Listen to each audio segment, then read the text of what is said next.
This is the #1 wealth killer that you've never heard of. Today we'll talk about lifestyle inflation, one of the biggest barriers to long-term wealth. It may happen when you get a promotion or you suddenly win the lottery. Your instinct is to spend more because you're earning more. Let me take you back to my banking days when I thought I was the Wharf of Canary Wharf. I first landed the job and my financial situation changed big time. Every Thursday evening, my transformation was complete. From Avi the banker to Avi the party animal. Why Thursday? Well, it's quite simple. Bankers like getting smashed on Thursdays so we can be hungover on Fridays and get paid for it. I was typically out every night from Thursday to Saturday, spending on booze, taxis, late night kebabs, and dare I say drinks for ladies who I never saw again. Don't get me wrong, it was fun. But my savings were suffering as lifestyle inflation stretched them to their limit. And I don't know about you, but I prefer to keep my stretching to the gym.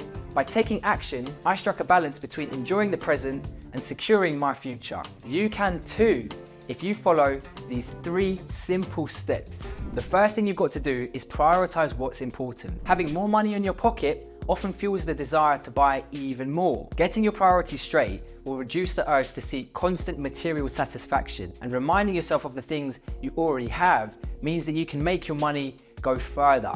For this reason, it's essential to differentiate between wants and needs. Ask yourself a simple question. Do I really need this, or do I just want it? A survey by Grant Thornton actually found that nearly 62% of impulse purchases are things people wanted, not needed.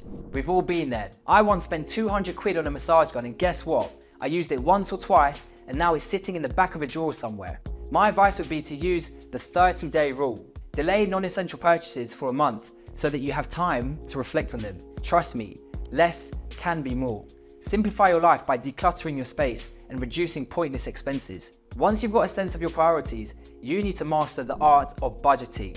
Create a solid budget to track your income and expenses. You need to know exactly where your money is coming from and where it's going. List all your sources of income, from salary to side hustle, and don't forget to categorize your spending too, from gym membership to Netflix subscription. Set up your spending limits by asking yourself what your future looks like. Do you see yourself traveling the world or studying abroad? Whatever your goals are, your spending limits need to align with them. A footballer can't score without knowing where the posts are, right? Well, neither can you. If you're going for that financial free kick, you must know where you're aiming. And budgeting isn't a one-time thing.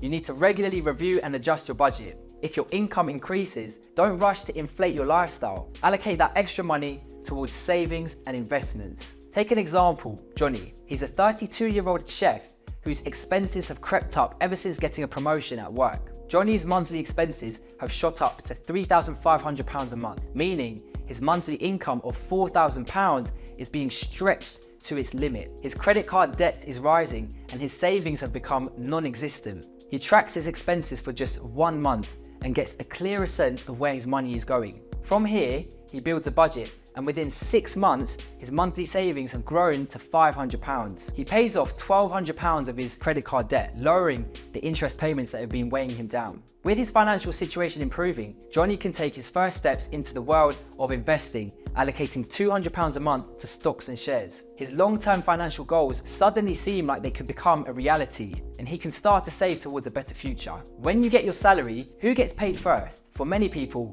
the answer is everyone except themselves. First, you cover your rent, food, phone bill, car payments, and gym membership. Whatever money is left, if any, goes into your savings. The idea of paying yourself first comes from a book written almost 100 years ago, The Richest Man in Babylon. When I got bored of the party lifestyle, I changed my spending habits. I chose to pay myself first. Every month, I set aside money as if it was another bill to pay. I focused on this, even if my income wasn't high enough to cover all my expenses. The key to becoming wealthy is to pay yourself first. This means using your income to invest in things that will make you more money before you pay any of your bills. By doing this, you generate more income, helping you grow even more wealth. Some people misunderstand pay yourself first as spend on yourself first, seeing it as an excuse to make unnecessary purchases. That's not the point. The goal is to consciously set aside money to invest and grow your assets, making your money work for you. This way, you make sure your wealth grows